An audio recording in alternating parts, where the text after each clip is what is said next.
New Lancet study ने highlight किया है ओबेसिटी एपिडेमिक के बारे में और प्रेडिक्ट किया है कि 1/3 पॉपुलेशन ऑफ इंडिया 2050 तक ओबेस हो जाएगा, यानी 218 मेन और 231 मिलियन वुमेन ओबेस हो जाएंगे। सो आज भी लोग ओवरवेट है, सिर्फ ओवरवेट नहीं है बल्कि अंडर मसल्स है। लोग आके कहते हैं डॉक्टर मैं सिर्फ 2 रोटी खाता हूँ, सिर्फ घर का खाना खाता हूँ और मैं रोज रनिंग करता हूँ, फिर भी मेरा वेट लॉस नहीं हो रहा है। तो ऐसा क्या हो रहा है? वेट लॉस के टिप्स सब दे रहे हैं। एंटी इंफ्लेमेटरी डाइट के बारे में आपने सुना होगा। क्या आपको लगता है कि कोई डाइट फॉलो करने से होगा या फिर ना करने से होगा? इंटरमिटेंट फास्टिंग से होगा। ओके, और इंसुलिन के बारे में जानना क्यों जरूरी है और ग्लाइसेमिक इंडेक्स क्या होता है? आज का वीडियो बहुत पावरफुल और इंटरेस्टिंग होने वाला है, जिसमें मैं आपको सीक्रेट शेयर करूंगी वेट लॉस का, जिसमें आपका गारंटेड वेट लॉस होगा, आपकी वेट लॉस की जर्नी स्टार्ट होगी। Hi, this is doctor Charu and welcome to tech health Mantra channel. आज मैं आपको बताऊंगी सबसे पहले गीता के बारे में। गीता में क्या लिखा है?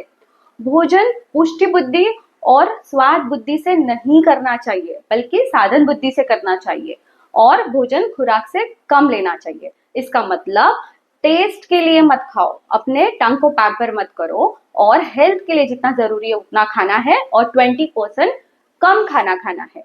इसके बाद मैं आपको स्टार्ट करती हूँ एक छोटे से एक्सरसाइज से।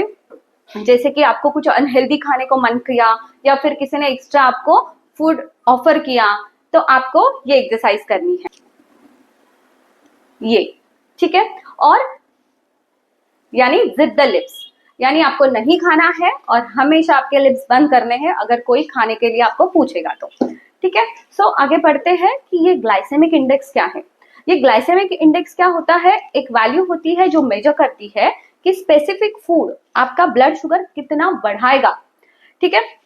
इससे क्या होगा? आपको पता चलेगा कि आपको खाने में क्या चूज करना चाहिए। इससे आपका वेट लॉस होगा, ब्लड शुगर कम होगा, कोलेस्ट्रॉल होगा। क्योंकि जैसे कि एग्जाम्पल प्रोसेस फूड से, जैसे कि आप है ना, जैसे खाने को ग्राइंडिंग, मिक्सिंग, रिफाइनिंग करते हैं, जैसे पीसा हुआ आटा लेते हैं, तो इसका glycemic index blood sugar high करता है, ठीक है। इसलिए आपको पीसा हुआ खाना नहीं खाना है, पीसा हुआ अनाज नहीं खाना है, बल्कि अक्खा अनाज खाना है। और ऐसे बहुत सारे फैक्टर्स हैं जो ये ग्लाइसेमिक इंडेक्स को इन्फ्लुएंस करते हैं। जैसे कि न्यूट्रिशनल कंपोजिशन क्या है, फाइबर ज्यादा है या फिर स्टार्च ज्यादा है, कुकिंग मेथड क्या है, राइटनेस कितना है फ्रूट का, यानी फ्रूट कितना पका हुआ है, जैसे कि पका हुआ फूड ग्लाइसेमिक इंडेक्स ज्यादा बढ़ाता है, इसलिए आपको ज्यादा पका हुआ फूड नहीं खाना है। उसके बाद इंपॉर्टेंट आता है कि आपकी स्पीड ऑफ ईटिंग कैसे है। जैसे कि अगर आप फास्ट खाना खाते हो तो ब्लड शुगर में ग्लाइसेमिक इंडेक्स बढ़ जाता है और आपकी ब्लड शुगर लेवल बढ़ जाती है। इसलिए पूर्वजों ने कहा है कि एक निवाला 36 बार चबाकर खाना चाहिए, ठीक है। अब ये ब्लड शुगर लेवल रेस कैसे होते हैं? तो आप जब भी कोई भी खाना खाते हो, कार्बोहाइड्रेट्स, फैट कंज्यूम करते हो, तो ये कार्बोहाइड्रेट आपके ब्लड स्ट्रीम में जाके ब्रेक डाउन होता है ग्लूकोज में, और आपके मल्टीपल फंक्शंस के लिए यूज होता है एनर्जी के तौर पे। जब ये यूज होने के बाद ये ग्लूकोज ग्लाइकोजन में कन्वर्ट होके लीवर और मसल सेल्स में, एडिपोज टिश्यूज में वो स्टोर हो जाता है। जैसे एक्सेस होता है, इंसुलिन हार्मोन रिलीज होता है पैंक्रिया से और बॉडी को सिग्नल देता है कि ये एक्सेस ग्लाइकोजन यानी स्टोर फॉर्म ऑफ कार्बोहाइड्रेट, इसको फैट में ट्रांसफॉर्म करता है, और इसके वजह से आपका फैट स्टोरेज बढ़ जाता है, आपका वेट गेन होता है। अभी आपको ऐसे कौन सी चीजें हैं जो नहीं खानी चाहिए, जिससे स्पेसिफिक फूड कौन से नहीं खाने चाहिए जिससे आपके बॉडी का ग्लाइसेमिक इंडेक्स बढ़ेगा, I mean blood sugar level बढ़ेगा। तो आज मैं आपको कुछ ऐसे फूड बताऊंगी जिससे आपका ग्लाइसेमिक इंडेक्स ब्लड शुगर में हाई होगा और आपको अवॉइड करना है। जैसे कि पहले रोटी, कोई भी पिसा हुआ अनाज जिससे ग्लाइसेमिक इंडेक्स हाई हो जाता है, इसके लिए आपको अक्खा अनाज खाना चाहिए। सेकेंड है शुगर आपको बहुत कम करनी है या बंद करनी है।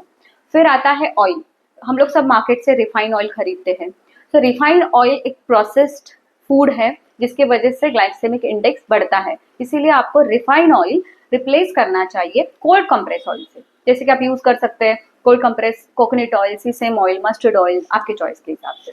फिर इसके बाद आपको जंक फूड नहीं खाना है, पैकेज फूड नहीं खाना है, अगेन वो बहुत प्रोसेस्ड होता है। फिर इसके बाद कोई रेटेड ड्रिंक्स नहीं लेना है, एज इन कोल्ड ड्रिंक्स नहीं लेना है, उसमें भारी मात्रा में कैलोरीज, शुगर होती है।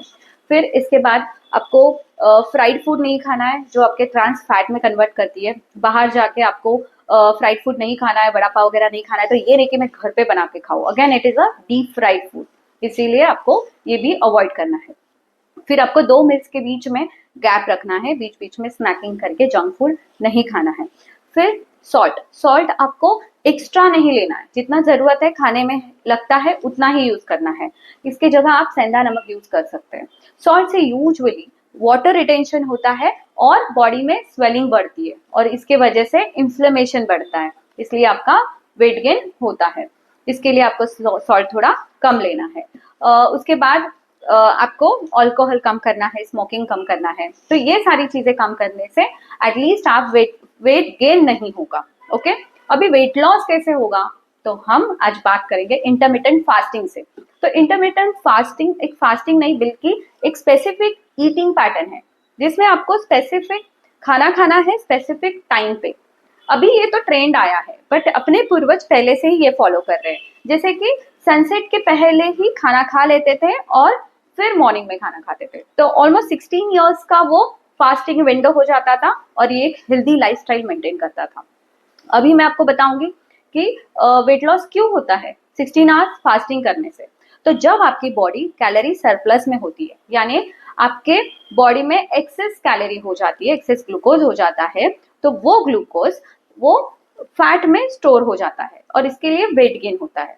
जब आप इंटरमिटेंट फास्टिंग करते हो 16 आवर्स का, तो फास्टिंग पीरियड में जब भी आपके बॉडी में एनर्जी की जरूरत होती है, तो पहले ग्लूकोज यूज होगा और उसके बाद जब ये फास्टिंग का पीरियड लंबा हो जाएगा, जैसे 12 घंटे की जगह 16 आवर्स हो जाएगा, तो वो बॉडी क्या यूज करेगी, स्टोर फैट को बर्न करेगी। इसके लिए फैट लॉस होता है, वेट लॉस होता है। ओके, बट लोग बोलते हैं कि डॉक्टर मेरा इंटरमिटेंट फास्टिंग मेरे से होगा ही नहीं है, 16 आवर्स फास्टिंग मैं कैसे करूं, मैं तो जॉब करता हूं, मैं तो ये काम करती हूँ वो काम करती हूँ। तो इसके लिए मैं आपको एक आइडिया बताऊंगी।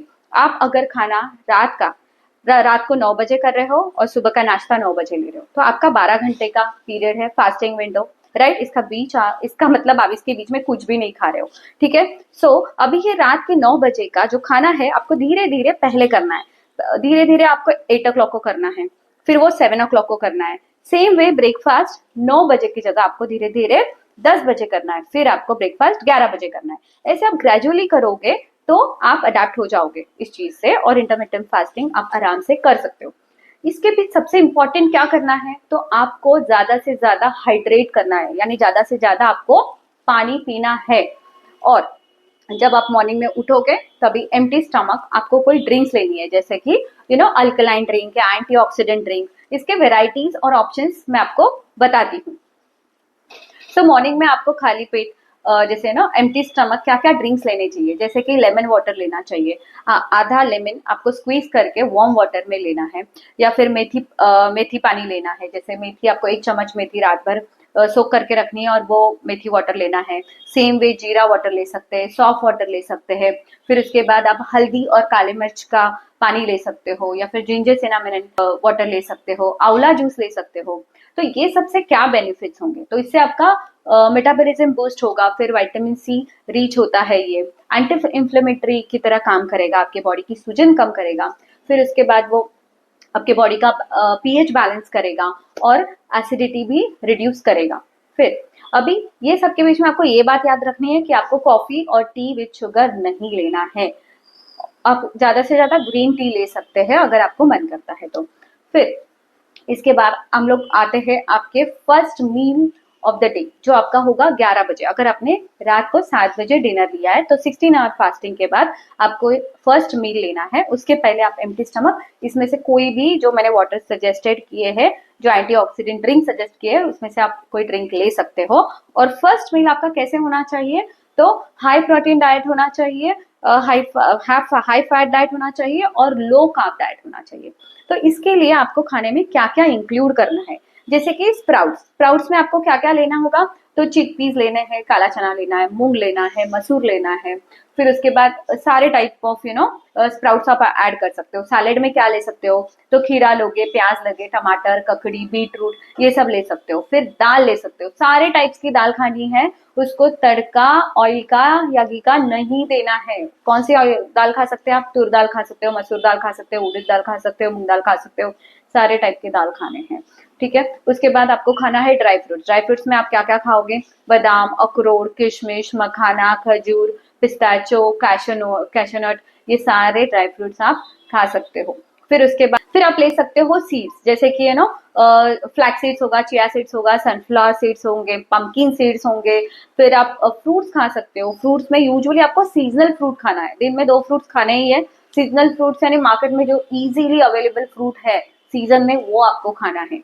ठीक है, वो रोज खाना है। उसके बाद आप मिल्क ले सकते हो, आप कोकोनट ग्रेडेड खा सकते हो, कोकोनट मिल्क खा सकते हो, सोया मिल्क खा सकते हो। फिर उसके बाद आप छाछ ले सकते हो, बटर मिल्क ले सकते हो। इसमें आपको क्या क्या मिलेगा, तो ये एक बैलेंस डाइट हो जाएगा जिसमें आपको हाई प्रोटीन डाइट मिलेगा, और आपके साथ साथ उसके साथ साथ आपको फाइबर्स मिलेंगे, माइक्रो न्यूट्रिएंट्स रहेंगे, जैसे कि मैंगनीज, कॉपर, जिंक, कैल्शियम, ये सारी चीजें मिलेंगी। उसके साथ साथ आपको ओमेगा फैटी एसिड भी मिलेगा। अगर आप ये डाइट दिन में 2 बार खाओगे, सेम इस रोज आपको वैरायटी करनी है। एक दिन मसूर दाल खाया तो दूसरे दिन मूंग दाल खाना है, एक दिन सैलेड में बीट रूट और प्याज खाया तो दूसरे दिन खीरा टमाटर खाना है। इसमें आप लेमन स्क्वीज करके खा सकते हैं। टेस्ट के लिए आप ब्लैक पेपर पाउडर यूज कर सकते हैं। सेंधा नमक यूज करना है अगर जरूरत लगी तो, नहीं तो नहीं करोगे तो ज्यादा बेटर रहेगा। ये 2 मील्स के बीच में, जैसे कि आपने जो सनसेट के वक्त खा लिया है, 7 o'clock को जो खाना खा लिया है डिनर, और 11 बजे जो खा रहे हो सुबह, इसके दौरान आपको कुछ भी नहीं खाना है। सिर्फ आप हाइड्रेट कर सकते हो, पानी ले सकते हो, और आप एंटीऑक्सीडेंट जो मैंने ड्रिंक बताया है वो मॉर्निंग में एम्प्टी स्टमक ले सकते हो। सो अगर आप खाने में गेहूं, राइस, शुगर, ऑयल कम करेंगे और ये रूटीन फॉलो करेंगे तो आपका वेट लॉस ग्रेजुअली होने लगेगा और आपका गोल अचीव होने में हेल्प हो जाएगी। अभी इसके क्या क्या बेनिफिट्स हैं, जैसे कि आपका इंसुलिन रेजिस्टेंस कम हो जाएगा, हार्मोनल इम्बैलेंसेस जैसे डिसीजेज जैसे कि थायराइड, पीसीओडी, ये कम कम होने लगेंगे। फिर लाइफस्टाइल डिसीजेज जैसे कि डायबिटीज, हाइपरटेंशन कंट्रोल करने लगेंगे। फिर ये एक एंटी इंफ्लेमेटरी डाइट की तरह हेल्प करेगा, आपके बॉडी की स्वेलिंग कम होने लगेगी, इन्फ्लेमेशन कम होने लगेगा, और आपका फैट लॉस होने लगेगा। फिर उसके बाद आपके बॉडी का कोलेस्ट्रॉल कम हो जाएगा। फिर उसके बाद लॉन्जिविटी प्रमोट करेगा और आपके एंटी एजिंग प्रोसेस में हेल्प करेगा। अभी इसके साथ साथ मैं आपको और एक सीक्रेट शेयर करने वाली हूँ जिसका आपका जबरदस्त वेट लॉस होने में हेल्प होगा। तो वो क्या है, तो वो है weight training, resistant training, strength exercises and cardio exercises. तो आपके जो ये वेट लिफ्टिंग एक्सरसाइजेस है, रेजिस्टेंट ट्रेनिंग है, ये आपको हफ्ते में 2 से 3 बार 20 मिनट्स तक करने चाहिए, और cardio exercise half an hour हफ्ते में एटलीस्ट 2 बार करने चाहिए। तो इसके आपको क्या क्या बेनिफिट्स होंगे ये मैं आपको बताऊंगी। अभी मैं आपको वेट ट्रेनिंग के और रेजिस्टेंट ट्रेनिंग के बेनिफिट्स बताऊंगी। जैसे कि आपका मसल स्ट्रेंथनिंग होगा और आपका टोन इंप्रूव होगा, आपके जो जॉइंट्स है वो इंजुरी से इसको आपको प्रोटेक्ट करेगा। फिर उसके बाद होगा कि मसल फैट रेशो इंक्रीज होगा। इसके मतलब क्या है, जब भी आप वेट लिफ्टिंग करेंगे, रेजिस्टेंट एक्सरसाइज करेंगे, तो आपके मसल्स वेयर एंड टेयर होंगे, तो उसको रिपेयर करने के प्रोसेस में कैलोरी ज्यादा लगेगी, तो ये कैलोरी बॉडी फैट लॉस करके बर्न करता है। इसीलिए मसल मास आपका इंक्रीज होता है और फैट लॉस होने लगता है इवन एट रेस्ट। इसका मतलब अगर आप कोई एक्टिविटी नहीं करते हो, आप एक्सरसाइज करके आए और रेस्ट में हो, तो भी ये कैलोरी बर्न करता है और आपका फैट लॉस करता है। इसका मतलब आपका जो रेस्टिंग मेटाबॉलिज्म है वो इंक्रीज करता है। इसलिए बोलते हैं कि कार्डियो एक्सरसाइज से ज्यादा बेटर है कि वेट ट्रेनिंग या रेजिस्टेंट ट्रेनिंग करना चाहिए अगर आपको वेट लॉस करना है। क्योंकि जब भी आप कोई रनिंग करते हो, कार्डियो एक्सरसाइज करते हो, तो आपकी कैलोरी सिर्फ उस वक्त बर्न होती है जब आप वो एक्सरसाइज करते हो। बट वेट ट्रेनिंग या रेजिस्टेंट ट्रेनिंग में एट रेस्ट भी आपका मेटाबॉलिज्म इंक्रीज होता है, कैलोरी बर्न होती रहती है और फैट लॉस होता रहता है, और मसल बिल्डअप होते हैं और फैट लॉस होने में मदद होती है, और वेट आपका कम हो जाता है। इसमें आपका फैट लॉस भी होता है। बेली फैट कम करना सबसे ज्यादा चैलेंजिंग है। इसमें सारे एब्डोमिनल एरिया का भी फैट कम होता है। इसके लिए आपको मैंने आज बताया है कि आपको कंबाइन एक्सरसाइज करनी है, जैसे कार्डियो एक्सरसाइज करना है, वेट लिफ्टिंग करना है, रेजिस्टेंट ट्रेनिंग करना है, इंटरमिटेंट फास्टिंग करना है, प्लस हेल्दी डाइट लेना है। इससे आपका वेट लॉस 100% होगा और आपका गोल अचीव करने में हेल्प हो जाएगी। अगर आपको ये वीडियो इंफॉर्मेटिव लगा तो लाइक, कमेंट और सब्सक्राइब कीजिए है मेरे चैनल को। And this is me, doctor Charu, signing off.